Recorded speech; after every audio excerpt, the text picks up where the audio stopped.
Israel पर Iran के हमले की आशंका को देखते हुए अमेरिका ने जबरदस्त तैयारी शुरू कर दी है।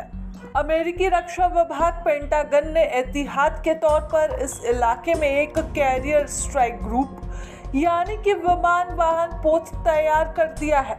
इसके साथ ही फाइटर जेट स्क्वाड और क्रूजर डिस्ट्रॉयर को भी मोर्चे पर लगाया गया है।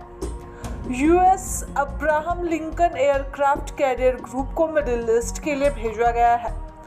इसके अलावा मिडिल ईस्ट के पहले से ही मौजूदा US Theodore Roosevelt carrier strike group को वापस बुला लिया गया है।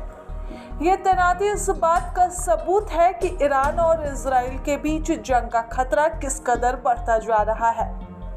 7 अक्टूबर को इजराइल पर हुए हमले और गाजा पर चल रही इजराइल की जवाबी कार्रवाई के बाद ये पहला मौका है जब इतने बड़े स्तर पर इलाके में फौजी लामबंदी चल रही है।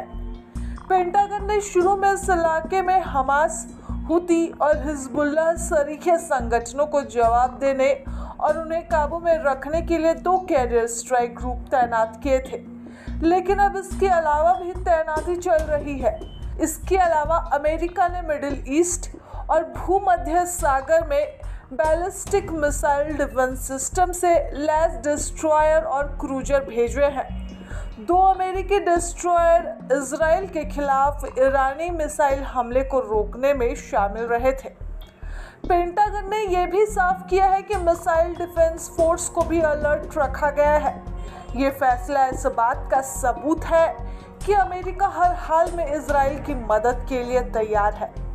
अमेरिका का कहना है कि वो मिडिल ईस्ट में जंग को बढ़ावा नहीं देना चाहता, लेकिन इजराइल की मदद करने के मामले में वो कोई कमी नहीं रखना चाहता।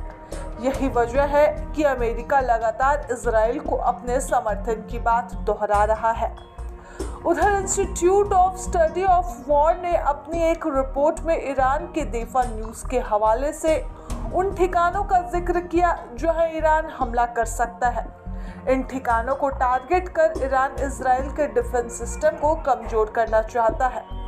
इस लिस्ट में इजरायली सैन्य ठिकाने, सरकारी दफ्तर, रक्षा मंत्रालय, यरूशलेम, इजरायली नेसेड बिल्डिंग, 8 प्रमुख airbase, airport, gas field, power plants वगैरह शामिल है।